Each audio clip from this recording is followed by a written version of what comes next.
കഴിഞ്ഞ ക്ലാസ്സിൽ ഈ പ്രോട്ടോക്കോൾസിനെ പറ്റിയാണ് പറഞ്ഞത്, അതർ നെറ്റ്വർക്ക് പ്രോട്ടോക്കോൾസ്. അതിൽ ഈ HTTP അതുപോലെ തന്നെ SMTP അങ്ങനെ കുറേ പ്രോട്ടോക്കോളിൻ്റെ കാര്യം പറഞ്ഞു. പിന്നെ അതിൽ ഇനി പറയാനുള്ള ഒന്നാണ് DHCP എന്നുള്ള പ്രോട്ടോക്കോൾ. അത് വളരെ ഇമ്പോർട്ടൻ്റ് ആണ്. റൗട്ടറിനകത്തും എല്ലാം നെറ്റ്വർക്കിങ്ങിനകത്ത് വളരെ ഇമ്പോർട്ടൻ്റ് ആയിട്ടുള്ള മറ്റൊരു പ്രോട്ടോക്കോളാണ് ഈ DHCP എന്ന് പറയുന്നത്, dynamic host configuration protocol. Okay, അപ്പോൾ ഡൈനാമിക് ഹോസ്റ്റ് കോൺഫിഗറേഷൻ എന്ന് പറഞ്ഞു കഴിഞ്ഞാൽ നമ്മൾ നെറ്റ്വർക്കിങ്ങിൻ്റെ കോൺഫിഗറേഷൻ ചെയ്യുമ്പോൾ IP അഡ്രസ്സ് നമ്മൾ എല്ലാ കമ്പ്യൂട്ടറിനും ആഡ് ചെയ്യും. ഓക്കെ, അതിൽ രണ്ട് തരത്തിൽ ആഡ് ചെയ്യാമെന്ന് പറഞ്ഞു. ഒന്ന് ഓട്ടോമാറ്റിക്കായിട്ട് അസൈൻ ചെയ്യാവും, പിന്നെ ഒന്ന് മാനുവലായിട്ട് കൊടുക്കാമെന്ന് പറഞ്ഞു. ഓട്ടോമാറ്റിക് എന്ന് പറഞ്ഞതാണ് ഈ dynamic host configuration protocol. DHCP ആണ് അതിന് IP അഡ്രസ്സ് പ്രൊവൈഡ് ചെയ്യുന്നത്. ഓക്കെ, അപ്പോൾ ഈ ഒരു DHCP നമ്മൾ റൗട്ടറിൽ എനേബിൾ ചെയ്ത് കഴിയണം. ഓക്കെ, അങ്ങനെയാണെങ്കിൽ ഈ റൗട്ടർ ആണ് ഈ മറ്റ് ക്ലയൻറ്റ് കമ്പ്യൂട്ടറിന് വേണ്ടിയിട്ടുള്ള IP അഡ്രസ്സും അതുപോലെ തന്നെ സബ്നെറ്റ് മാസ്കും ഡിഫാൾട്ട് ഗേറ്റ് വേ എല്ലാം പ്രൊവൈഡ് ചെയ്യുന്നത്. അപ്പോൾ അത് നമ്മൾ മാനുവലായിട്ട് കോൺഫിഗർ ചെയ്യേണ്ട ആവശ്യമില്ല. അപ്പോൾ അത് ഞാൻ നെറ്റ്വർക്കിങ്ങിൻ്റെ കോൺഫിഗറേഷനകത്ത് കാണിച്ചു തന്നിട്ടുണ്ട് കഴിഞ്ഞ ദിവസം.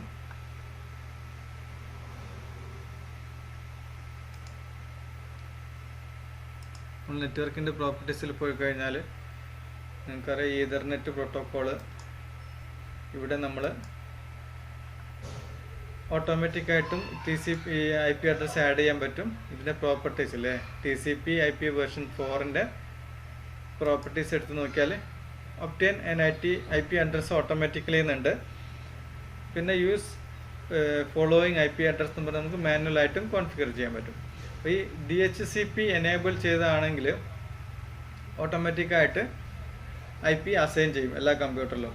പക്ഷേ ഈ ഒരു കമ്പ്യൂട്ടർ, ഈ നെറ്റ്വർക്കിനകത്തുള്ള കമ്പ്യൂട്ടറിൽ യൂസ് ഫോളോയിങ് IP അഡ്രസ്സ് എന്ന് പറഞ്ഞിട്ട് മാനുവലായിട്ട് നമ്മളൊരു IP കൊടുത്തു കഴിഞ്ഞാൽ ആ ഒരു കമ്പ്യൂട്ടറിനെ അവോയ്ഡ് ചെയ്തിട്ട് മറ്റുള്ള എല്ലാ കമ്പ്യൂട്ടറിനും, അതായത് ഒബ്റ്റെയിൻ ഓട്ടോമാറ്റിക്കലി നിന്ന് കോൺഫിഗർ ചെയ്തിട്ടുള്ള എല്ലാ കമ്പ്യൂട്ടറിലും റൗട്ടർ ഈ ഒരു ഭാഗം ഫില്ല് ചെയ്യും, ഓട്ടോമാറ്റിക്കായിട്ട് IP അഡ്രസ്സ് കൊടുക്കും. ഓക്കെ, അതാണ് DHCP ആക്ച്വലി ചെയ്യുന്നത്.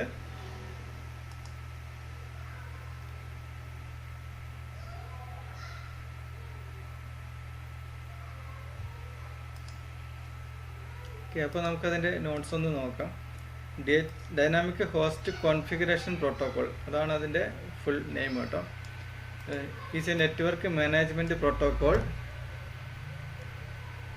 Used to dynamically assign an IP address to any device or node or a network so they can communicate using IP.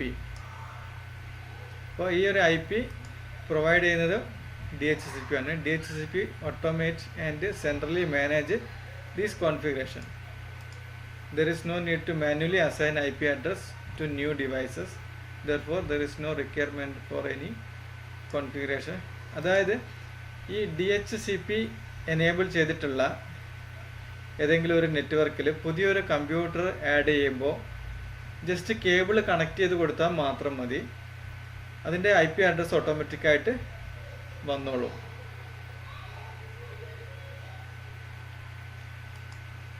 സാധാരണ രീതിയിൽ DHCP എനേബിൾ ചെയ്യാത്ത കമ്പ്യൂട്ടർ ആണെങ്കിൽ ഒരു പുതിയ കമ്പ്യൂട്ടർ ആ നെറ്റ്വർക്കിലോട്ട് നമ്മൾ കണക്ട് ചെയ്യുകയാണെങ്കിൽ, കേബിൾ വഴി കണക്ട് ചെയ്യുക അല്ലെങ്കിൽ വയർലെസ് വഴി കണക്ട് ചെയ്യുകയാണെങ്കിൽ നമ്മളതിന് IP അഡ്രസ്സ് മാനുവലായിട്ട് എൻ്റർ ചെയ്യണം. IP അഡ്രസ്സ് അതുപോലെ തന്നെ സബ്നെറ്റ് മാസ്ക്, ഡിഫാൾട്ട് ഗേറ്റ് വേ, അങ്ങനെയുള്ള കാര്യങ്ങളൊക്കെ നമ്മൾ മാനുവലായിട്ട് എൻ്റർ ചെയ്യണം.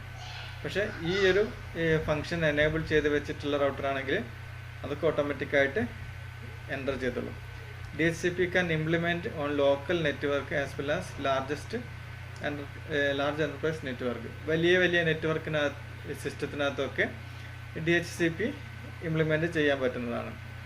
പിന്നെ എന്താണ്, മോസ്റ്റ് റൗട്ടേഴ്സ് ഡീഫാൾട്ടായിട്ട് DHCP എനേബിൾ ആയിരിക്കും. ഓക്കെ, എല്ലാ റൗട്ടറിനകത്തും ബൈ ഡീഫാൾട്ട് DHCP ആയിരിക്കും യൂസ് ചെയ്യുന്ന പ്രോട്ടോക്കോൾ.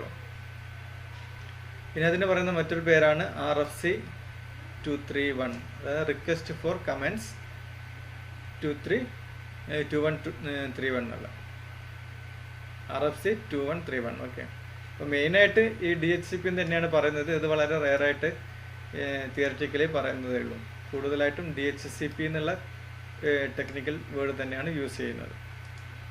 പിന്നെ DHCP എന്താണ് ചെയ്യുന്നത് എന്നുള്ളത്, DHCP manage the provision of all nodes or the devices added or dropped from the network. ഇപ്പോൾ ഒരു നെറ്റ്വർക്കിനകത്തോട്ട് ഒരു കമ്പ്യൂട്ടർ നമ്മൾ കണക്ട് ചെയ്തു, അതിന് ഒരു ഓട്ടോമാറ്റിക്കായിട്ട് ഒരു IP അഡ്രസ്സ് കൊടുക്കും. നിങ്ങൾക്കറിയാം, ഒരു IP അഡ്രസ്സ് എന്ന് പറഞ്ഞാൽ ഒരു നെറ്റ്വർക്കിനകത്ത് നമുക്ക് അതായത് ക്ലാസ് സിയിലുള്ള ഒരു എക്സാമ്പിൾ എടുക്കുകയാണെന്നുണ്ടെങ്കിൽ 255 കമ്പ്യൂട്ടർ, 255 അല്ല 254 കമ്പ്യൂട്ടർ നമുക്ക് കണക്ട് ചെയ്യാൻ പറ്റും. ഒന്ന് ഒരു അഡ്രസ്സ് ഗേറ്റ് വേക്ക് വേണ്ടിയിട്ട് പോകും, 192.168.1.1 എന്നുള്ളത് സപ്പോസ്. ഓക്കെ, അത് ഗേറ്റ് വേക്ക് പോകും. ബാക്കി 192.168.1.2 മുതൽ 1.255 വരെ നമുക്ക് കമ്പ്യൂട്ടറിൽ യൂസ് ചെയ്യാൻ പറ്റും. ഓക്കെ, അപ്പോൾ അങ്ങനെ യൂസ് ചെയ്യുന്ന സമയത്ത് അതിനകത്ത് ഏതെങ്കിലും ഒരു പുതിയൊരു കമ്പ്യൂട്ടർ ആഡ് ആവുകയാണെങ്കിൽ അതിന് ഓട്ടോമാറ്റിക്കായിട്ട് ഒരു നമ്പർ DHCP കൊടുക്കും. അതുപോലെ തന്നെ ഏതെങ്കിലും ഒരു കമ്പ്യൂട്ടർ അതിനകത്തുനിന്ന് ഡ്രോപ്പായി പോവുകയാണെങ്കിൽ, അല്ലെങ്കിൽ ഡിസ്കണക്ട് ചെയ്യുകയാണെങ്കിൽ ആ IP ഓട്ടോമാറ്റിക്കായിട്ട് റിമൂവും ചെയ്യുന്നതാണ്. അപ്പോൾ DHCP maintain the unique IP address of the host using DHCP server. അപ്പോൾ ഒരു കമ്പ്യൂട്ടറിന് ഒരു IP അഡ്രസ്സ്, ഓക്കെ, രണ്ടാമത്തെ ഒരു കമ്പ്യൂട്ടർ സെയിം IP അഡ്രസ്സിൽ പോസിബിൾ അല്ല അവിടെ. അപ്പോൾ അതാണ് പറയുന്നത് യുണീക്ക് IP അഡ്രസ്സ് പ്രൊവൈഡ് ചെയ്യും. 254 കമ്പ്യൂട്ടർ ഉണ്ടെങ്കിൽ ആ 254 കമ്പ്യൂട്ടറിനും സെപ്പറേറ്റ് IP അഡ്രസ്സ് ഓട്ടോമാറ്റിക്കായിട്ട് പ്രൊവൈഡ് ചെയ്യും. അതിൽ നിന്ന് എക്സിസ്റ്റിംഗ് ആയിട്ടുള്ള ഒരു 10 കമ്പ്യൂട്ടർ ഡിസ്കണക്ട് ചെയ്തിട്ട് വീണ്ടും വേറെ ഒരു പുതിയ 10 കമ്പ്യൂട്ടർ കണക്ട് ചെയ്യുകയാണെങ്കിൽ ആ ബാക്കിയുള്ള IP അഡ്രസ്സ് പുതിയ കമ്പ്യൂട്ടറുകൾക്ക് അസൈൻ ചെയ്യും. ഈ നോർമലി ഈ IP അഡ്രസ്സ് പ്രൊവൈഡ് ചെയ്യുന്നത് ഏറ്റവും കുറഞ്ഞ നമ്പർ മുതലാണ്. അതായത് 192.168.1.2 മുതൽ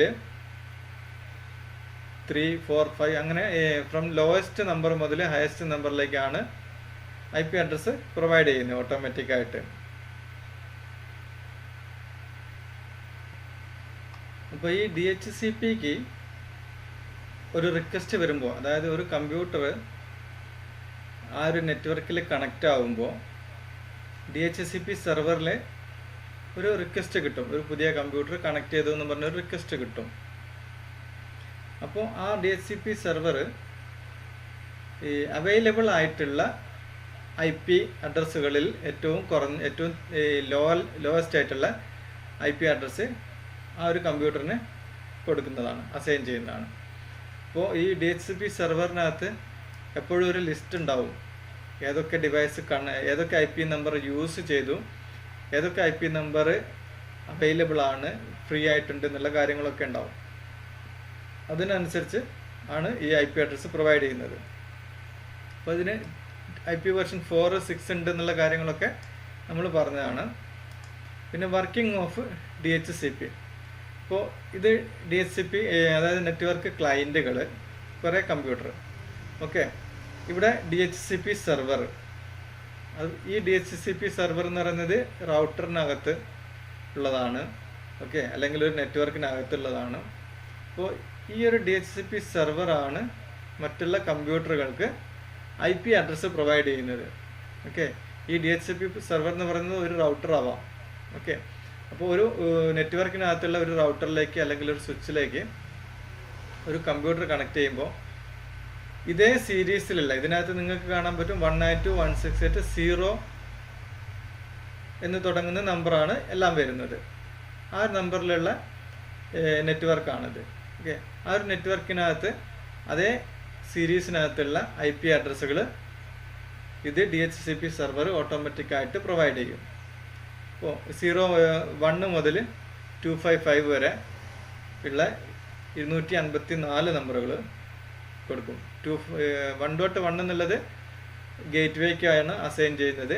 അപ്പോൾ കമ്പ്യൂട്ടറുകൾക്ക് ബാക്കി 254 IP അഡ്രസ്സുകൾ പോസിബിളാണ്.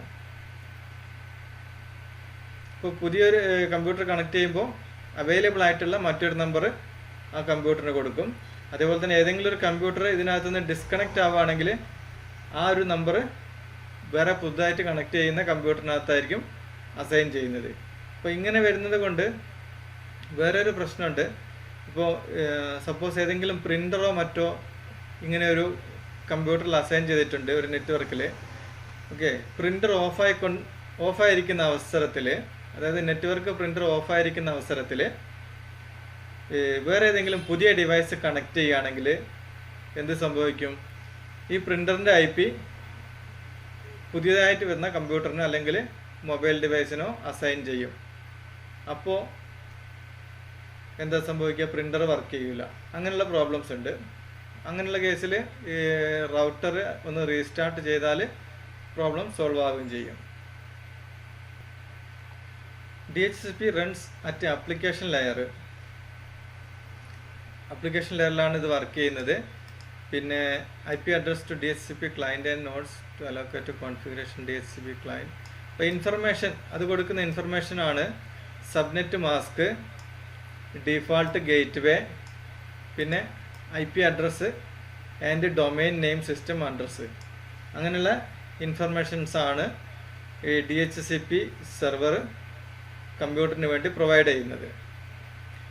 DHCP based client server. DHCP എന്ന് പറഞ്ഞാൽ ക്ലയൻറ്റ് സെർവർ ബേസ്ഡ് പ്രോട്ടോക്കോളാണ്. അതായത് സെർവറിനകത്തു നിന്നാണ് IPകളൊക്കെ പ്രൊവൈഡ് ചെയ്യുന്നത്. Server manage the pool of unique IP address. Pool of unique IP address എന്ന് പറഞ്ഞു കഴിഞ്ഞാൽ ഞാൻ പറഞ്ഞു 1 മുതൽ 255 വരെയുള്ള IP അഡ്രസ്സിൻ്റെ ഒരു ലിസ്റ്റ് ഉണ്ട്. ഓക്കെ. ആ ലിസ്റ്റിൽ ഉള്ള ഏതെങ്കിലും നമ്പറാണ് കമ്പ്യൂട്ടറുകൾക്ക് അസൈൻ ചെയ്യുന്നത്. As well as the information about the client configuration parameters and assign addresses out of those address pools. അപ്പോൾ ഈ 1 to 255 IP അഡ്രസ്സുകളിൽ ഏതാണോ അവൈലബിൾ ആയിട്ടുള്ളത് ആ ഒരു IP അഡ്രസ്സ് പുതിയ ഡിവൈസുകൾക്ക് അസൈൻ ചെയ്യും. DHCP lease process. DHCP lease എന്ന് പറയാൻ കാരണം എന്താ വെച്ചാൽ ഈ IP അഡ്രസ്സ് DHCP എനേബിൾ ആണെങ്കിൽ ഒരു കമ്പ്യൂട്ടറിന് പെർമനൻ്റ് ആയിട്ട് ഒരു IP അഡ്രസ്സ് അല്ല കൊടുക്കുന്നത്. ഇപ്പോൾ ഓരോ പ്രാവശ്യവും ഡിസ്കണക്ട് ചെയ്ത് കണക്ട് ചെയ്യുമ്പോൾ മാക്സിമം അതേ IP അഡ്രസ്സ് കൊടുക്കാൻ വേണ്ടിയിട്ട് കമ്പ്യൂട്ടർ, അതായത് റൗട്ടർ ട്രൈ ചെയ്യും. പക്ഷേ ഇൻ കേസ് ഏതെങ്കിലും ഒരു ഡിവൈസ് ഓഫോ മറ്റോ ആണെന്നുണ്ടെങ്കിൽ ചിലപ്പോൾ ആ IP അഡ്രസ്സ് മറ്റുള്ള ഡിവൈസിന് അസൈൻ ചെയ്യാനുള്ള സാധ്യതയുണ്ട്. Okay. First of all the client must be connected to network. പിന്നെ client request an IP address. Typically client broadcast a query for information. ഒരു പുതിയ കമ്പ്യൂട്ടർ കണക്ട് ചെയ്യുമ്പോൾ ഞാൻ പറഞ്ഞു ഒരു റിക്വസ്റ്റ് ക്ലയൻറ്റ് പുറപ്പെടുവിക്കും. അപ്പോൾ DHCP സെർവറിലേക്കാണ് ഇതിൻ്റെ റിക്വസ്റ്റ് പോകുന്നത്. ഓക്കെ. DHCP ക്ലയൻറ്റിൽ നിന്ന്, അതായത് നമ്മൾ നോർമൽ കമ്പ്യൂട്ടറിനകത്തു നിന്ന് ഒരു റിക്വസ്റ്റ് പോകുന്നത് DHCP സെർവറിലേക്കാണ്. അപ്പോൾ DHCP സെർവർ എന്താണ് പ്രൊവൈഡ് ചെയ്യും? ഒരു IP അഡ്രസ് പ്രൊവൈഡ് ചെയ്യും. അതുപോലെ തന്നെ നേരത്തെ പറഞ്ഞ ഇൻഫർമേഷൻസ്, അതായത് default gateway, subnet mask, പിന്നെ ഡൊമൈൻ നെയിം ഉണ്ടെങ്കിൽ അത്, അങ്ങനെയുള്ള കാര്യങ്ങളൊക്കെ പ്രൊവൈഡ് ചെയ്യും. പക്ഷേ എന്താണ്, this configuration also include time period called a lease for which allocation is valid. അപ്പോൾ ഈ ഒരു ഇൻഫർമേഷൻ പെർമനൻ്റ് അല്ല. അതായത് ഇപ്പോൾ ഈ ഒരു IP അഡ്രസ്സും ഡിഫാൾട്ട് ഗേറ്റ് വേ ഒക്കെ കൊടുക്കുന്നത് ഒരു ലീസിന് കൊടുക്കുന്ന പോലെ, ഒരു കുറഞ്ഞ ടൈമിലേക്കായിരിക്കും ഇത് അലോട്ട് ചെയ്യുന്നത്. അതുകൊണ്ടാണ് പറഞ്ഞത് ഇപ്പോൾ വീണ്ടും വേറെ ഏതെങ്കിലും സിസ്റ്റത്തിന് വേണ്ടിയിട്ട് അലോട്ട് ചെയ്യാനുള്ള സാധ്യതയുണ്ട്. അപ്പോൾ ഓൾറെഡി കണക്റ്റഡ് ആണെന്നുണ്ടെങ്കിൽ ആ ഒരു IP അഡ്രസ്സ് വീണ്ടും റിന്യൂ ചെയ്യും. വീണ്ടും അതേ IP അഡ്രസ്സ് തന്നെ ഇങ്ങനെ റിന്യൂ ചെയ്തുകൊണ്ടിരിക്കും.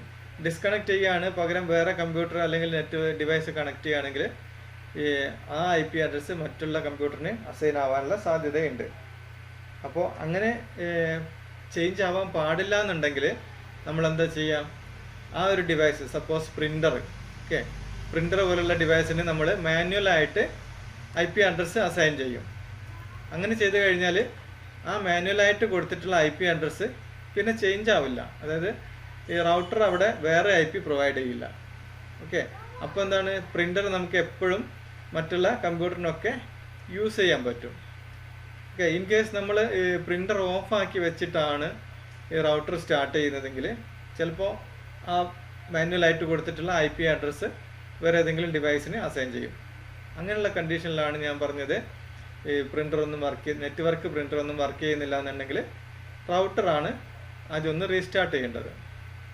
അപ്പോൾ റൗട്ടർ റീസ്റ്റാർട്ട് ചെയ്ത് കഴിഞ്ഞാൽ റൗട്ടർ ഓട്ടോമാറ്റിക് നോക്കും ഏതൊക്കെ ഡിവൈസ് ഈ മാനുവലായിട്ട് കോൺഫിഗർ ചെയ്തിട്ടുണ്ട്, ഏതൊക്കെ IP മാനുവലായിട്ട് കോൺഫിഗർ ചെയ്തിട്ടുണ്ട്, അതൊക്കെ ഒഴിവാക്കിയിട്ട് ബാക്കിയുള്ള IP അഡ്രസ്സാണ് മറ്റുള്ള സിസ്റ്റത്തിനൊക്കെ പ്രൊവൈഡ് ചെയ്യാം.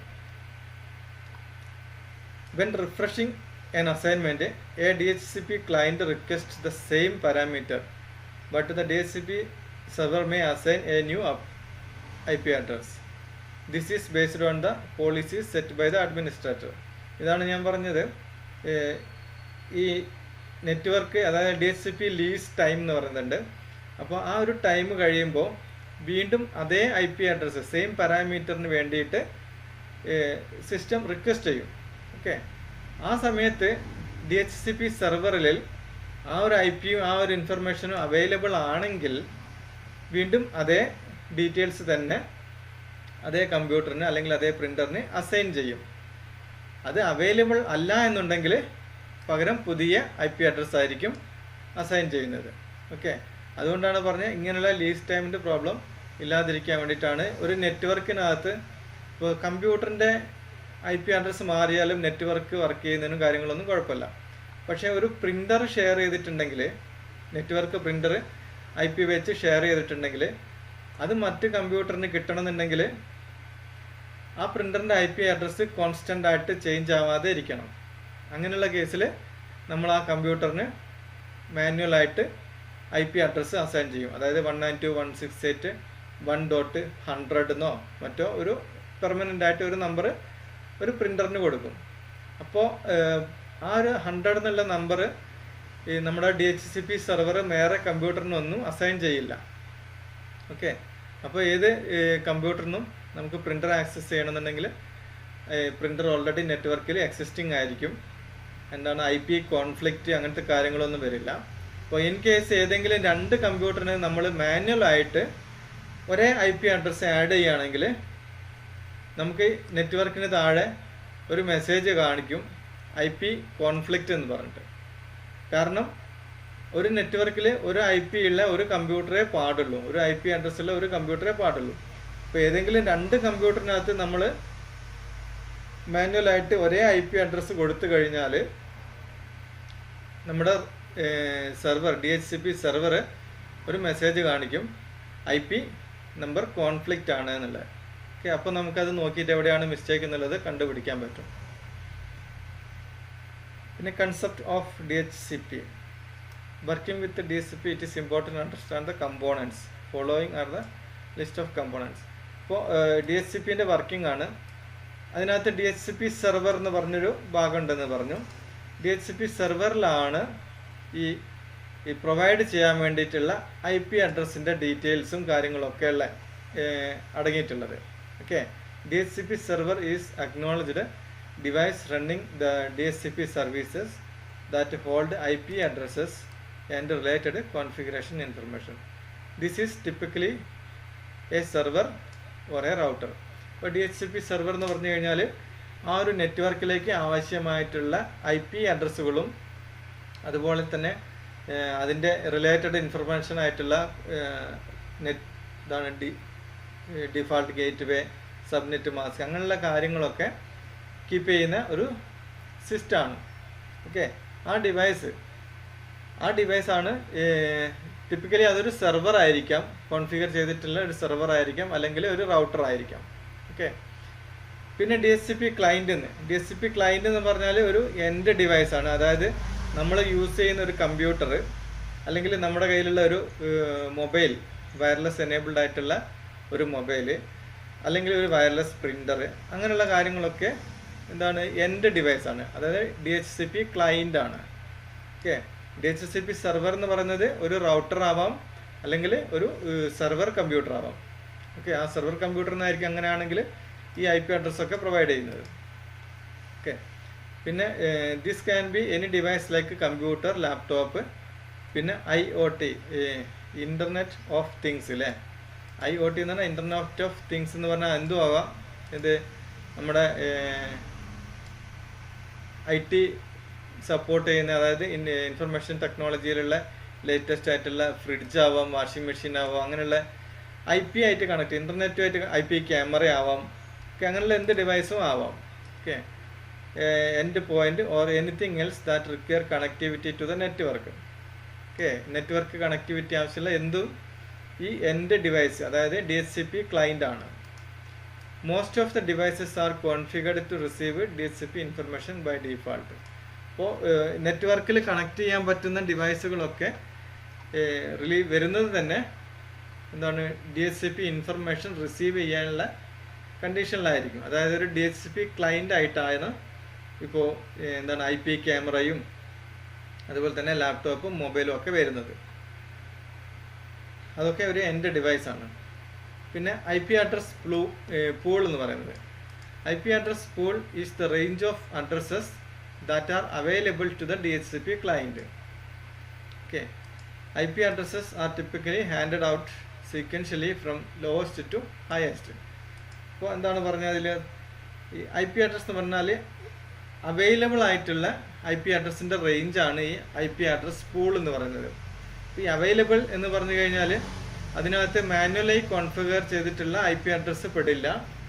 അതുപോലെ തന്നെ ഈ പൂളിനകത്തുനിന്ന്, ഈ അഡ്രസ് പൂളിനകത്തുനിന്ന് മറ്റുള്ള കമ്പ്യൂട്ടറിന് IP അഡ്രസ് അസൈൻ ചെയ്യുന്നത് സീക്വൻഷ്യൽ ഓർഡറിലാണ്, from lowest to highest. Okay, ഏറ്റവും താഴെയുള്ള IP അഡ്രസ്സ് മുതൽ മുകളിലോട്ടാണ്. അതായത് 192.168.1 അല്ലെങ്കിൽ 2, 3, 4 ആ ഒരു ഓർഡറിലാണ് IP അഡ്രസ്സ് മറ്റുള്ള ക്ലയൻറ്റുകൾക്കൊക്കെ അസൈൻ ചെയ്യുന്നത്. ഓക്കെ, സീക്വൻഷ്യൽ ഓർഡറിലാണ് from lowest to highest.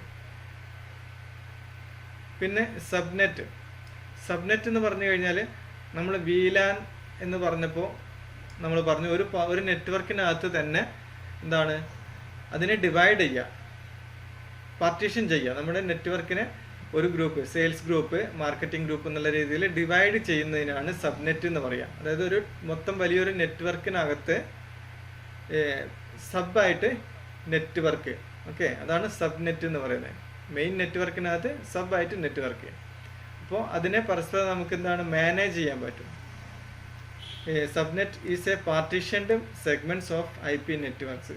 Subnet is used to keep network manageable. അപ്പോൾ നേരത്തെ നമ്മൾ VLAN കോൺഫിഗർ ചെയ്തപ്പോൾ, നെറ്റ്വർക്ക് ലെയർ 2 സ്വിച്ച് കോൺഫിഗർ ചെയ്തപ്പോൾ നമ്മൾ എക്സാമ്പിളിൽ പറഞ്ഞു ഓരോ സബ്നെറ്റ് അല്ലേ, ഒരു സെക്ഷനിൽ ഒരു സെയിൽസ് എന്ന് പറയുന്ന ഒരു സബ്നെറ്റ്, പിന്നെ മാർക്കറ്റിംഗ് എന്ന് പറയുന്നത് വേറൊരു സബ്നെറ്റ്. ഓക്കെ, അതിൻ്റെ അഡ്രസ്സിനകത്ത് എന്തായിരിക്കും വ്യത്യാസം ഉണ്ടാവും. 192.168.10.0 സീരീസിലായിരിക്കും ഒന്ന്. രണ്ടാമത്തെ സബ്നെറ്റ് എന്ന് പറയുന്നത് 192.168.20.0 ആ ഒരു സീരീസിൽ, അങ്ങനെയൊക്കെ ആയിരിക്കും നമ്മൾ പാർട്ടീഷൻ ചെയ്യുന്നത്. പിന്നെ ലീസ് എന്ന് പറഞ്ഞത് നേരത്തെ പറഞ്ഞ പോലെ ലീസ് ടൈമാണ്.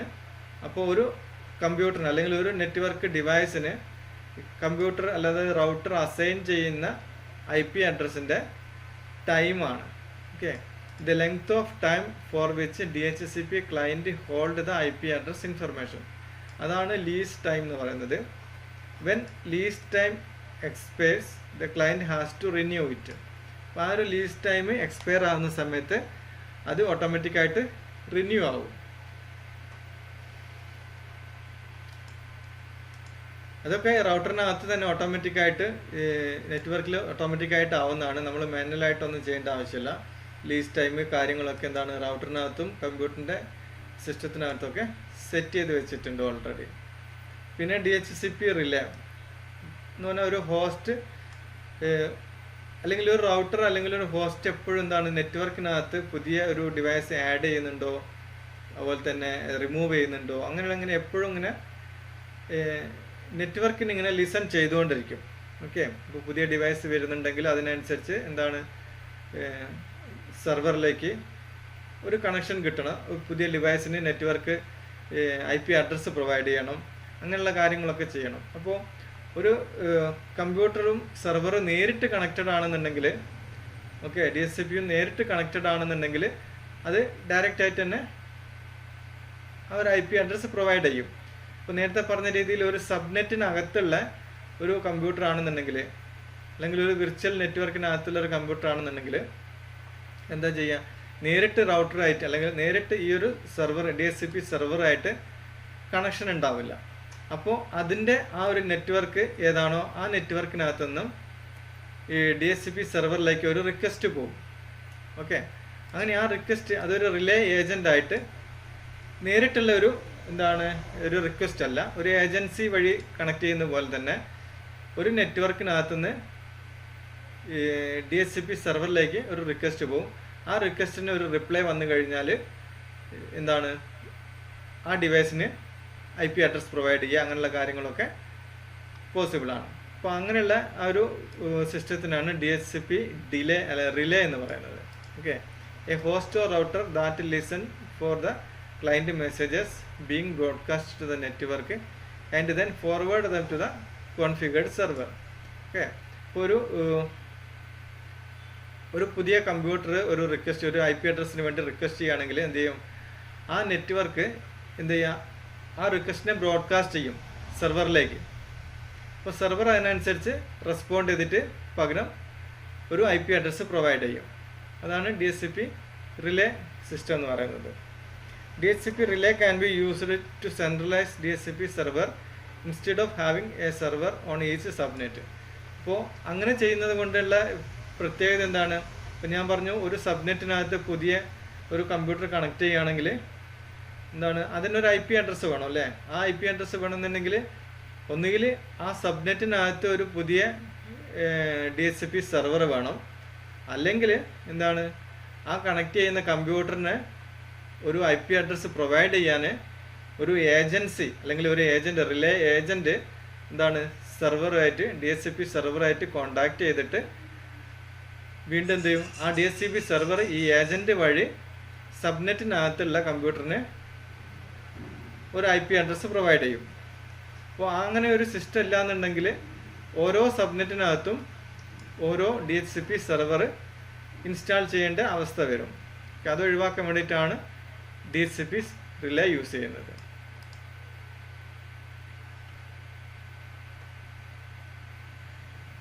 അപ്പോൾ അത് നേരത്തെ എക്സാമ്പിൾ നോക്കുകയാണെങ്കിൽ ഈ പറഞ്ഞ പോലെ ഇപ്പോൾ ഇതിനാണ് ഈ മെയിൻ സെർവറിനകത്ത് ഇത് സെർവറാണെന്ന് കാൽക്കുലേറ്റ് ചെയ്യുക. അപ്പോൾ ഇതിനകത്തുനിന്ന് ഓരോ കമ്പ്യൂട്ടറിനും ഓരോ നെറ്റ്വർക്കിനകത്തുള്ള കമ്പ്യൂട്ടറിലേക്ക് IP അഡ്രസ്സ് പ്രൊവൈഡ് ചെയ്യുന്നുണ്ട്. ഓക്കെ, അത് അങ്ങനെയുള്ളൊരു സിസ്റ്റം ഇല്ല എന്നുണ്ടെങ്കിൽ എന്താണ്, ഇപ്പോൾ ഓരോ നെറ്റ്വർക്കിനകത്തും ഓരോ DHCP സെർവർ അതായത് IP അഡ്രസ്സ് പ്രൊവൈഡ് ചെയ്യാൻ വേണ്ടിയിട്ട് ഈ നെറ്റ്വർക്കിന് ഒരു DHCP സെർവർ വേണം, രണ്ടാമത്തെ നെറ്റ്വർക്കിന് ഇവിടെ വേറൊരു DHCP സെർവർ വേണം, അങ്ങനെയുള്ള ഒരു പ്രോബ്ലം വരും. അപ്പോൾ അത് ഒഴിവാക്കാൻ വേണ്ടിയിട്ടാണ് DHCP റിലേ യൂസ് ചെയ്യുന്നത്.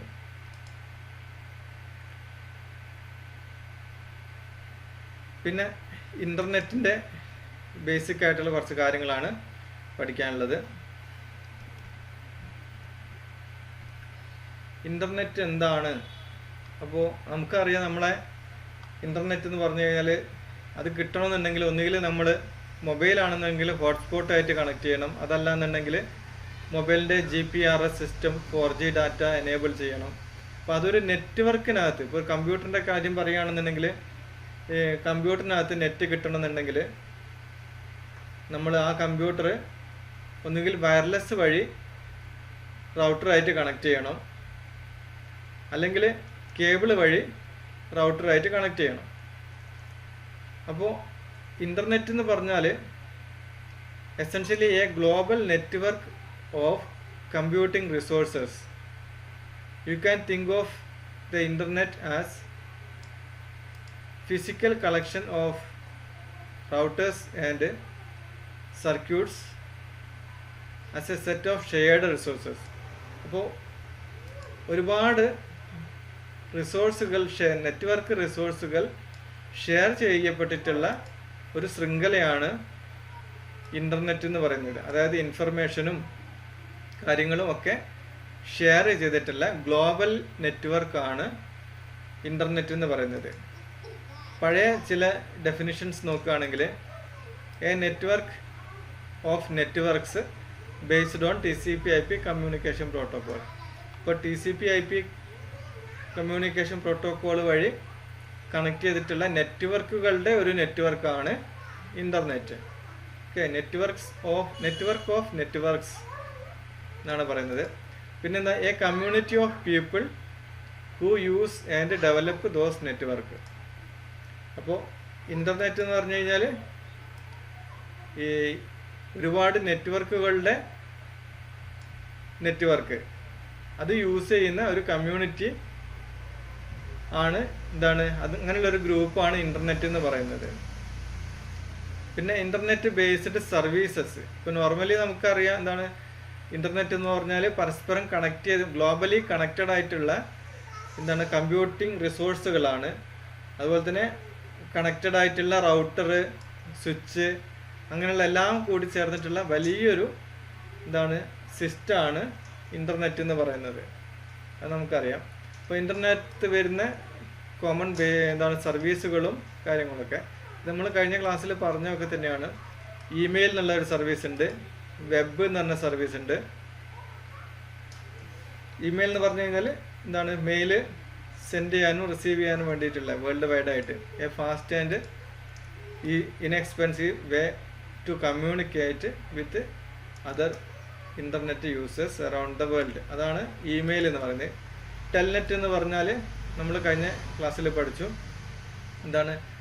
A user to log in to remote computer through it where a local system. എന്നുവെച്ചാൽ മറ്റൊരു കമ്പ്യൂട്ടറിൽ ലോഗിൻ ചെയ്യുക, അതിനുശേഷം ആ കമ്പ്യൂട്ടർ യൂസ് ചെയ്യുക, സ്വന്തം കമ്പ്യൂട്ടർ പോലെ യൂസ് ചെയ്യാൻ പറ്റുന്ന ഒരു സിസ്റ്റമാണ് ടെൽനെറ്റ്. പക്ഷെ ടെൽനെറ്റ് ടെക്സ്റ്റ് ബേസ്ഡ് ആണെന്നുള്ള മാത്രമേ ഉള്ളൂ. പിന്നെ FTP നമുക്കറിയാം, ഫയൽ ട്രാൻസ്ഫർ പ്രോട്ടോക്കോളാണ്. അപ്പോൾ ഒരു കമ്പ്യൂട്ടറിൽ നിന്ന് ഫയൽ മറ്റൊരു കമ്പ്യൂട്ടറിലേക്ക് ട്രാൻസ്ഫർ ചെയ്യാനും മറ്റുമൊക്കെ യൂസ് ചെയ്യുന്നതാണ് FTP.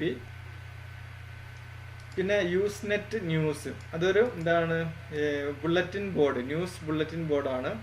പരസ്പരം ന്യൂസുകളൊക്കെ ഷെയർ ചെയ്യാനും കാര്യങ്ങൾക്കൊക്കെ ഉള്ള ഒരു സർവീസാണ് യൂസ്നെറ്റ് എന്ന് പറയുന്നത്. പിന്നെ വേൾഡ് വൈഡ് വെബ് WWW ഒരു hypertext interface to internet information resource. World wide web എന്ന് പറഞ്ഞു കഴിഞ്ഞാൽ ഇതെല്ലാം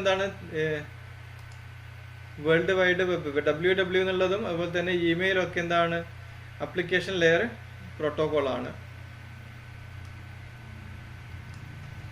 പിന്നെ world wide web? WWW stand for the world wide web. A technical definition of the world web hyper text all the resources and uses on the internet that using hypertext transfer protocol. അപ്പോൾ world wide web എന്ന് പറഞ്ഞാൽ അതും HTTP ഒരുമിച്ചാണ് work ചെയ്യുന്നത്. കാരണം world wide വെബിൽ hyper text പ്രോട്ടോക്കോളും കൂടി ചേർന്നിട്ടാണ് www http എന്ന് പറഞ്ഞ് നമുക്ക് വെബ്സൈറ്റ് കാണാൻ പറ്റുന്നത്. ഒരു ഗൂഗിൾ എന്നുള്ള വെബ്സൈറ്റ് എടുത്ത് നോക്കിയാൽ നിങ്ങൾക്ക് കാണാൻ പറ്റും.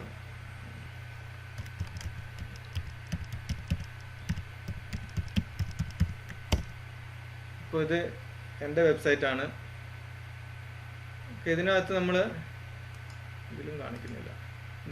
ഇങ്ങനെ ക്ലിക്ക് ചെയ്യുമ്പോൾ നമുക്ക് അവിടെ കാണാൻ പറ്റും HTTPS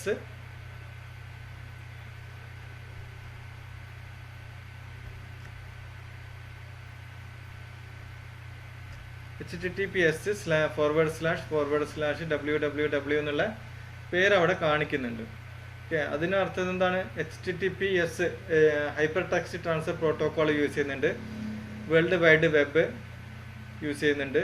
പിന്നെ ഇതാണ് ഡൊമെയിൻ നെയിം എന്ന് പറയുന്നത്. ശരിക്കും പറഞ്ഞാൽ ഈ ഒരു അഡ്രസ്സ് തന്നെയാണ്. ഇതിനകത്ത് കമ്പ്യൂട്ടർ ടിപ്സ് ലൈജു എന്ന് പറഞ്ഞാൽ ഇതാണ് ഡൊമെയിന്. Okay, computer tips Laiju. അതിൻ്റെ സബായിട്ട് വരുന്നതാണ് .com. സബല്ല, മെയിൻ ഡൊമെയിനാണ് .com എന്നുള്ളത്. അത് നമുക്ക് ഡൊമെയിൻ നെയിം സിസ്റ്റം എന്ന് പറഞ്ഞ് നമുക്ക് പഠിക്കാനുണ്ട്. അപ്പോൾ അതിൽ ഈ ഒരു www.google.com അല്ലെങ്കിൽ മറ്റൊരു വെബ്സൈറ്റ് .com എന്ന് പറഞ്ഞു കഴിഞ്ഞാൽ എന്താണ് അതിൻ്റെ സിസ്റ്റം എന്നുള്ളത് നമുക്ക് പഠിക്കാം. Okay,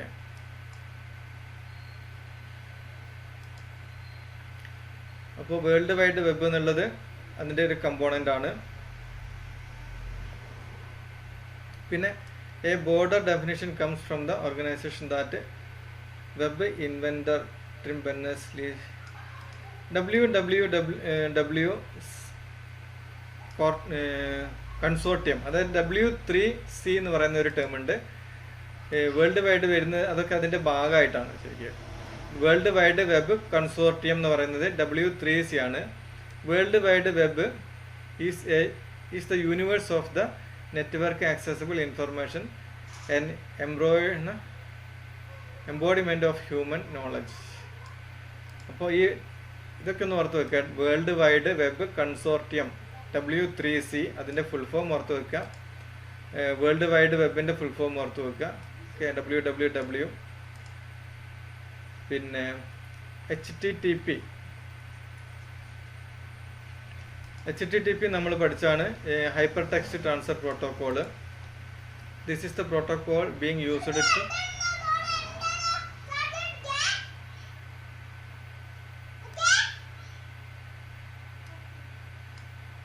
hypertext protocol. This is the protocol being used to transfer hypertext documents that makes the world wide web possible. അപ്പോൾ വേൾഡ് വൈഡ് വെബ്, അതായത് ഇൻ്റർനെറ്റ് എന്നുള്ളത് ഒരു പോസിബിൾ ആവണമെന്നുണ്ടെങ്കിൽ എന്താണ് ഈ HTTP യൂസ് ചെയ്യണം. ഓക്കെ, HTTP അതായത് ഹൈപ്പർ ടെക്സ്റ്റ് പ്രോട്ടോക്കോൾ ഉണ്ടെങ്കിൽ ശരിക്കും വേൾഡ് വൈഡ് വെബ് എന്നുള്ള ഒരു സിസ്റ്റം പോസിബിൾ ആവും. A standard web address such as yahoo.com is the URL, and here the prefix HTTP indicates the protocol. For www https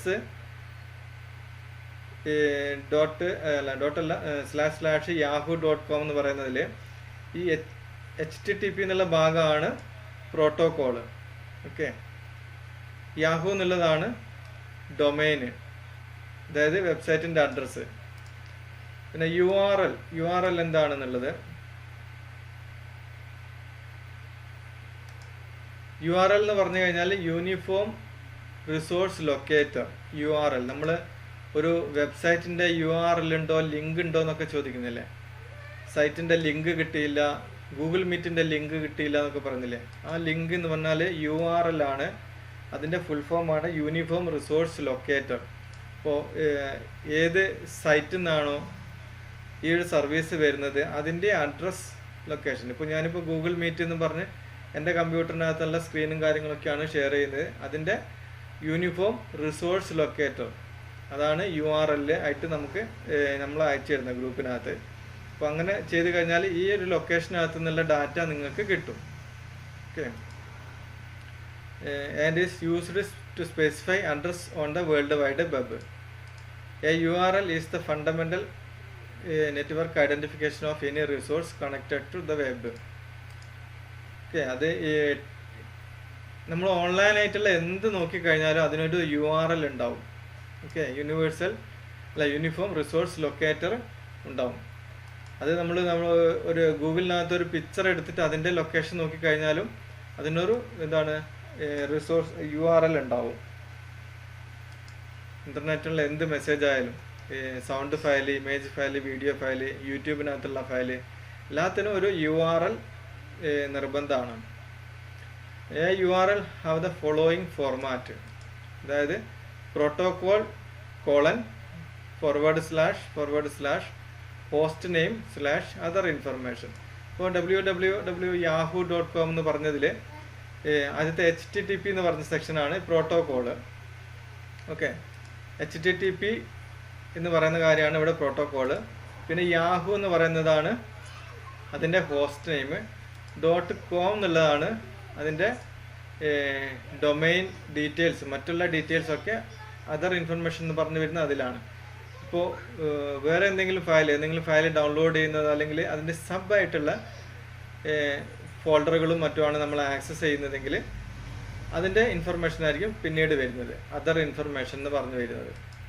മെയിനായിട്ടുള്ള host name നമുക്ക് HTTP അതായത് protocol കഴിഞ്ഞ ഉടനെ തന്നെ കാണാൻ സാധിക്കുന്നതാണ്. The protocol specify how information is transferred from a link. The protocol used for the web resource hypertext transfer protocol. Other protocols combined with the most web browser includes FTP, Telnet, Newsgroup, Gopher. ഇതൊക്കെ ഒന്ന് വായിച്ചു നോക്കാം. The protocol is followed by a colon, 2 slashes and then the domain name. Okay.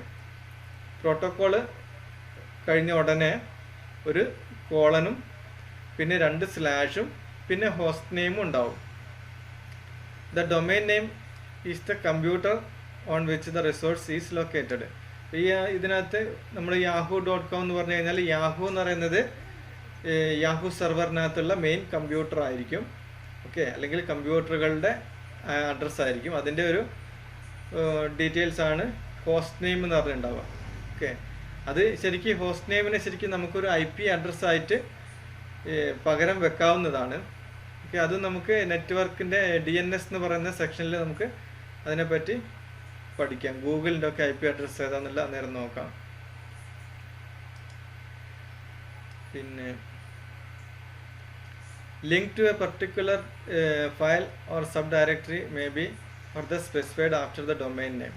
The directory names are separated by single forward slash. ഇപ്പോൾ വേറൊരു example ഇപ്പോൾ എടുത്ത് നോക്കുകയാണെന്നുണ്ടെങ്കിൽ ഇതിനകത്ത് തന്നെ ഞാൻ നേരത്തെ Ctrl+Shift+T അടിച്ചു കഴിഞ്ഞാൽ ഇപ്പോൾ ഇതിനകത്ത് ഇങ്ങനെ ഒരു പേജ് വരുന്നുണ്ട്.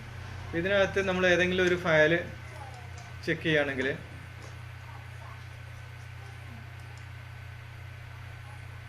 നിങ്ങൾക്കിവിടെ മുകളിൽ കുറേ സ്ലാഷ് ഇട്ടിട്ടുള്ള ഒരു പേജൊക്കെ കാണാൻ പറ്റും. ഓക്കെ, കമ്പ്യൂട്ടർ ടിപ്സ് ലൈജു.com 2021-01, പിന്നെ Adobe page maker plugin error .html. അപ്പോൾ ഇതെന്താണെന്ന് വെച്ചാൽ ആ ഒരു വെബ്സൈറ്റിനകത്തുള്ള മറ്റ് ഫോൾഡറുകളും അതിൻ്റെ ലാസ്റ്റ് ഡെസ്റ്റിനേഷൻ ഫയലിൻ്റെ പേരുമാണ്. ഓക്കെ, ഈ ഒരു ഇതാണ് ഫയലിൻ്റെ പേര്. ഈ ഒരു പേജാണ് നിങ്ങളിപ്പോൾ കാണുന്നത്. ഓക്കെ, ലാസ്റ്റ് കാണുന്ന ഈ Adobe page maker plugin .error ആ ഒരു പേജാണ് ഇപ്പോൾ കാണുന്നത്. അതിന് മുമ്പ് കാണിക്കുന്ന ഈ ഫോർവേഡ് സ്ലാഷുകൾ എന്ന് പറഞ്ഞാൽ ഈ ഡൊമൈനകത്ത് കാണുന്ന സബ് ഡയറക്ടറീസ് ആണ്, അല്ലെങ്കിൽ ഫോൾഡറുകളാണ്. Okay,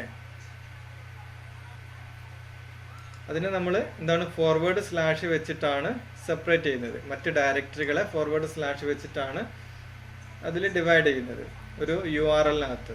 okay, what is a website? Website is a collection of various pages written in HTML language. അപ്പോൾ വെബ്സൈറ്റ് പേജുകളുടെ, ഇപ്പോൾ ഈ ഒരു എക്സാമ്പിളിൽ തന്നെ ഒരുപാട് പേജുകളുണ്ട് ഇതിനകത്ത്. ഓക്കെ, ഇതിൻ്റെ ഹോം പേജ് എടുക്കുകയാണെന്നുണ്ടെങ്കിൽ ഓരോ ടോപ്പിക്കിനും ഓരോ പേജ് ഉണ്ടാവും. ഓക്കെ, ഇതിനകത്ത് നിങ്ങൾക്ക് വലത് ഭാഗത്ത് കാണാം പോപ്പുലർ പോസ്റ്റ് എന്ന് പറഞ്ഞ ഓരോ പേജ് ഉണ്ടാവും. അങ്ങനെയുള്ള പേജുകളുടെ ഒരു കളക്ഷനാണ് ഒരു വെബ്സൈറ്റ് എന്ന് പറയുന്നത്. അതുപോലെ തന്നെ നിങ്ങൾക്ക് ഇവിടെ മുകളിലും കാണാൻ പറ്റും computer tips, product review, YouTube, web design, AutoCAD, അങ്ങനെ പല ടോപ്പിക്കുകളും അല്ലെങ്കിൽ പല പേജുകളുണ്ട്. അപ്പോൾ ഓരോ പേജിലും നമ്മൾ ക്ലിക്ക് ചെയ്ത് കഴിഞ്ഞാൽ ആ ഒരു പേജിലോട്ട് സൈറ്റ് പോവും. ഓക്കെ, ഹെഡിങ് അവിടെ തന്നെ ഉണ്ടാവും. ബാക്കി അതുമായിട്ട് ബന്ധപ്പെട്ട പേജിലോട്ട് സൈറ്റ് പോവും. ഓക്കെ, അതായത് URL മറ്റൊരു ഡയറക്ഷനിലോട്ട് മാറി. ഇതിനകത്ത് സെർച്ച്, ലേബൽ വേറൊരു പേരിലോട്ട് ഇതിൻ്റെ സൈറ്റിൻ്റെ അഡ്രസ്സ് മാറി. അതായത് ഒന്നിൽ കൂടുതൽ പേജുകൾ അടങ്ങിയിട്ടുള്ളതാണ് ഒരു website. A website is a collection of various pages written in HTML markup language. This is a location on the web where people can find different information. Similarly, there are millions of websites available on the web. അപ്പോൾ ഇങ്ങനത്തെ കോടിക്കണക്കിന് വെബ്സൈറ്റുകൾ available ആണ്. Each page available on the website is called web page. Okay, ഇങ്ങനെയുള്ള ഓരോ പേജിനെയാണ് നമ്മൾ web page എന്ന് പറയുന്നത്. ഓക്കെ, ഇനി വെബ്സൈറ്റ് ദ ഫസ്റ്റ് പേജ്, അതിനകത്തുള്ള ഫസ്റ്റ് പേജിനെ നമ്മൾ ഹോം പേജ് എന്ന് പറയും. ഓക്കെ, അതൊക്കെ ബേസിക്കായിട്ട് നിങ്ങൾക്ക് അറിയുന്ന കാര്യം തന്നെയാണ്, പ്രത്യേകിച്ച് പറയാനൊന്നുമില്ല. പിന്നെ വെബ് സെർവർ എന്താണ്? Every website sits on a computer known as web server. അപ്പോൾ എല്ലാ വെബ്സൈറ്റും ഒരു കമ്പ്യൂട്ടറിനകത്താണ് അതിൻ്റെ ഫയലുകളൊക്കെ സേവ് ചെയ്തിരിക്കുന്നത്. ഓക്കെ, ആ ഒരു കമ്പ്യൂട്ടറിനാണ് നമ്മൾ വെബ് സെർവർ എന്ന് പറയുന്നത്. This server is always connected to internet. Every web server that is connected to internet is given a unique address made up of series of 4 number between 0 and 256. അപ്പോൾ ഓരോ സെർവറിനും ഒരു IP address ഉണ്ടാവും. Okay, നമ്മളിപ്പോൾ google.com എന്ന് പറഞ്ഞ ഒരു website എടുക്കുകയാണെന്നുണ്ടെങ്കിൽ ആ google.comന് അതിനകത്തുള്ള കമ്പ്യൂട്ടറുകൾക്ക് ഒരു IP അഡ്രസ്സ് ഉണ്ടാവും. അവിടെ മില്യൺസ് ഓഫ് കമ്പ്യൂട്ടർ സെർവറുകളുണ്ടാവും ഗൂഗിളിനകത്ത്. പക്ഷേ എന്താ, അതിനൊക്കെ മൊത്തം കൺട്രോൾ ചെയ്യാനായിട്ട് എന്താണ് IP അഡ്രസ്സ് വെച്ചിട്ടാണ് നമ്മൾ കൺട്രോൾ ചെയ്യുന്നത്. നമ്മളല്ല, അവർ കൺട്രോൾ ചെയ്യുന്നത്, സെർവർ സിസ്റ്റം കൺട്രോൾ ചെയ്യുന്നത്. അപ്പോൾ നമുക്ക് ആക്ച്വലി ഈ ആ ഒരു കമ്പ്യൂട്ടറിൻ്റെ IP അഡ്രസ്സ് നമുക്ക് ഓർത്തിരിക്കാൻ പ്രയാസമായിരിക്കും.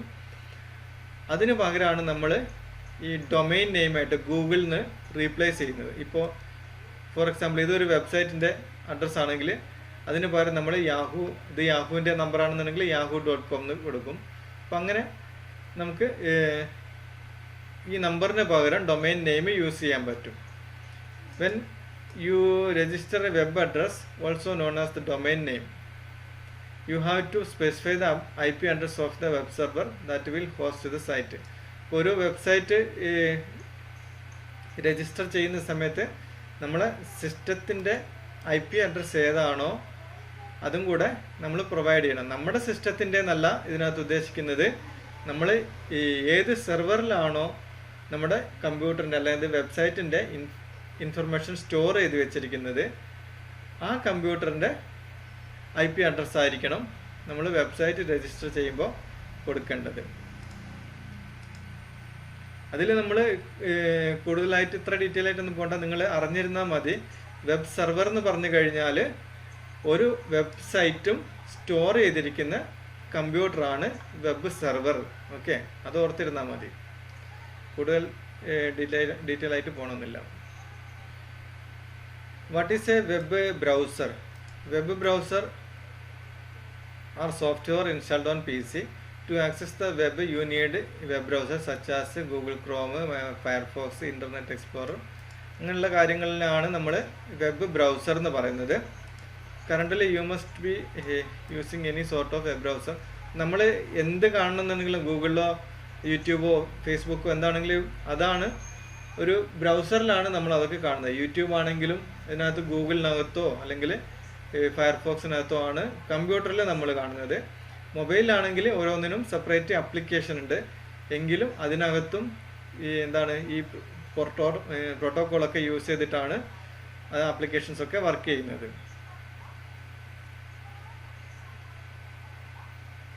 അപ്പോൾ നമ്മളിങ്ങനെ കമ്പ്യൂട്ടറിൽ ഓരോ പേജുകൾ ഇങ്ങനെ നോക്കുന്നതിനാണ് നമ്മൾ ബ്രൗസിങ് അല്ലെങ്കിൽ സർഫിംഗ് എന്ന് പറയുന്നത്. അപ്പോൾ നമ്മൾ കമ്പ്യൂട്ടർ ബ്രൗസ് ചെയ്യുക, ഏതെങ്കിലും കഫേയിലൊക്കെ പോയി കഴിഞ്ഞാൽ നമ്മൾ പറയും എനിക്ക് കുറച്ച് നേരം ബ്രൗസ് ചെയ്യണം അല്ലെങ്കിൽ കുറച്ച് നേരം സർഫ് ചെയ്യണം എന്നൊക്കെ പറയും. അപ്പോൾ അത് എന്തിനാണ്? ബ്രൗസ് ചെയ്യാന്ന് പറഞ്ഞു കഴിഞ്ഞാൽ നമ്മൾ ഈ ഗൂഗിൾ അതുപോലെ തന്നെ കമ്പ്യൂട്ടറിനകത്തുള്ള ബ്രൗസറിനകത്ത്, അതായത് Google Chrome, Firefox, internet explorer അങ്ങനെയുള്ള ആപ്ലിക്കേഷനകത്ത് നമ്മൾ എന്തെങ്കിലുമൊക്കെ ഇങ്ങനെ സെർച്ച് ചെയ്യുന്നതിനാണ് ബ്രൗസിംഗ് എന്ന് പറയുന്നത്. സപ്പോസ് ഫേസ്ബുക്ക് ആണെങ്കിൽ ഫേസ്ബുക്കിൽ നമ്മൾ ഓരോ ആൾക്കാരുടെ ഫോട്ടോസും പ്രൊഫൈലും കാര്യങ്ങളും അവരുടെ കമൻറ്റും പോസ്റ്റുകളൊക്കെ കാണുക, അതൊക്കെ ബ്രൗസിങ്ങിൽ പെടുന്നതാണ് അല്ലെങ്കിൽ സർഫിങ്ങിൽ പെടുന്നതാണ്. അതുപോലെ തന്നെ പുതിയ ഫിലിം കാണുക, എന്തെങ്കിലും സോഫ്റ്റ്വെയർ ഡൗൺലോഡ് ചെയ്യാൻ വേണ്ടി നോക്കുക, അതൊക്കെ സർഫിങ്ങിൽ അല്ലെങ്കിൽ ബ്രൗസിങ്ങിൽ പെടുന്നതാണ്. പിന്നെ SMTP സെർവർ. SMTP സെർവർ എന്ന് പറഞ്ഞാൽ മെയിൽ ട്രാൻസ്ഫർ പ്രോട്ടോക്കോളാണ്, നമ്മൾ പഠിച്ചു, അത് ഞാൻ വീണ്ടും റിപ്പീറ്റ് ചെയ്യുന്നില്ല.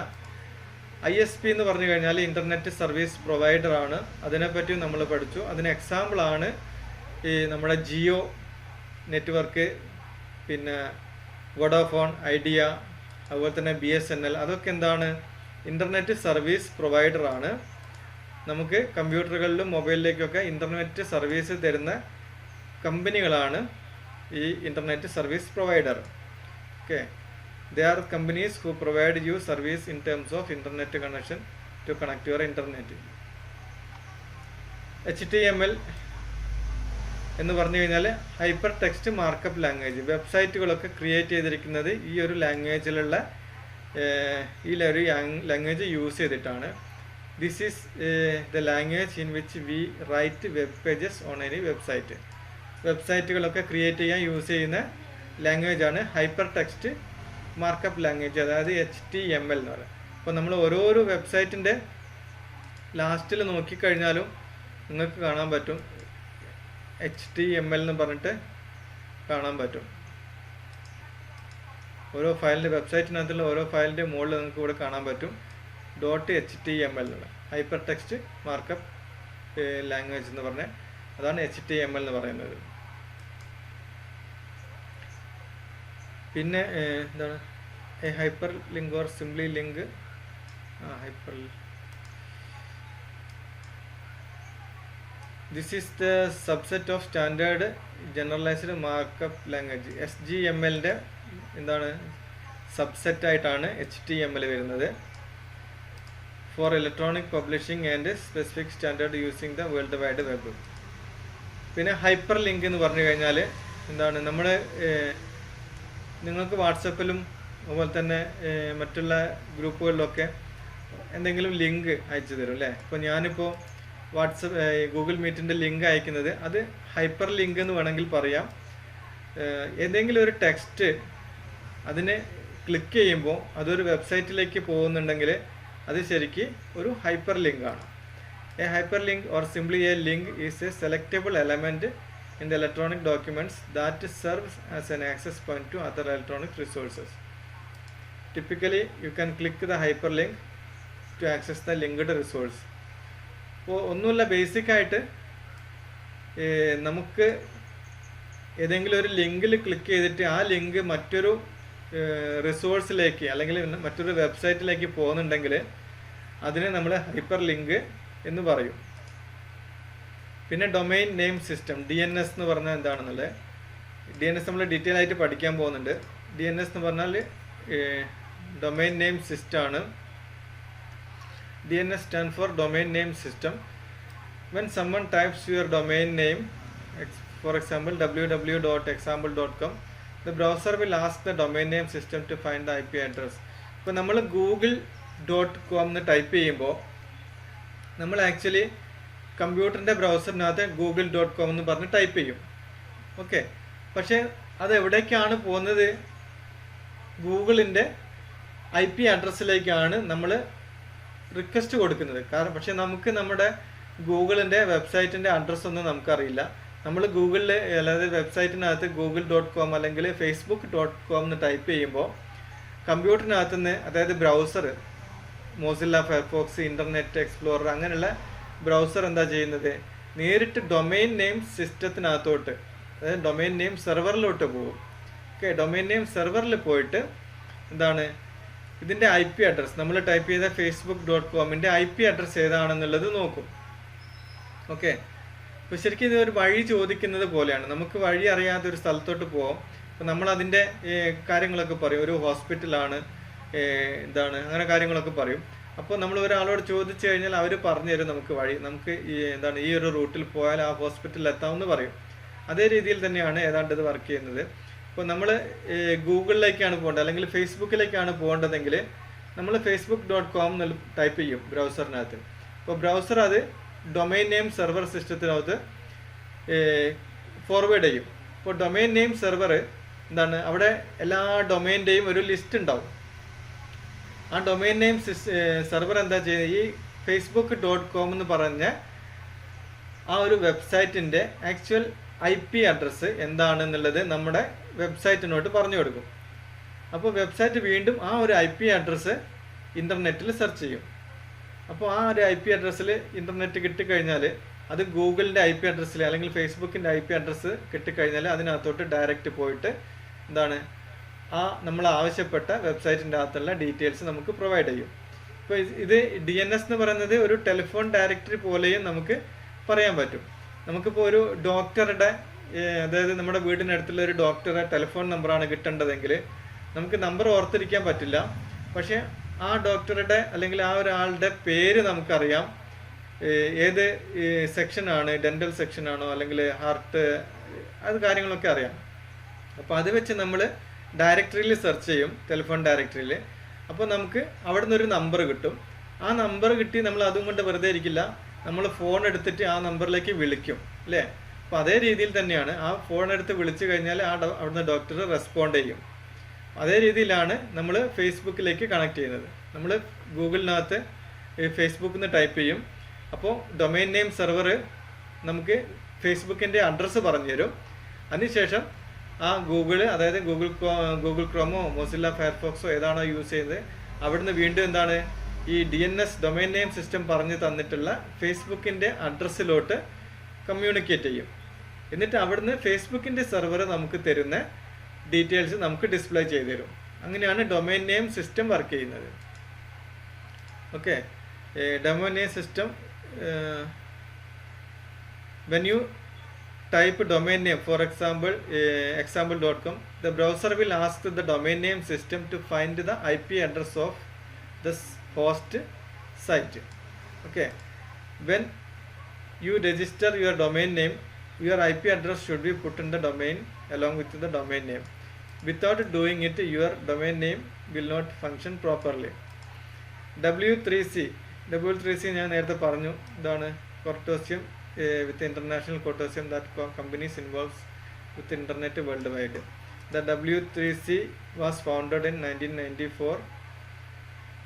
The original architect of the World Wide Web. ഇപ്പോൾ വേൾഡ് വൈഡ് വെബിൻ്റെ ഗ്രാൻഡ് ഫാദർ എന്ന് വേണമെങ്കിൽ അല്ലെങ്കിൽ എന്താണ് അതിൻ്റെ ഫൗണ്ടേഷൻ ബേസ് എന്ന് വേണമെങ്കിൽ പറയാം. അതാണ് W3C, world wide web consortium എന്ന് പറയുന്നത്. The organization purpose is to develop open standard to the world web involves a single direction.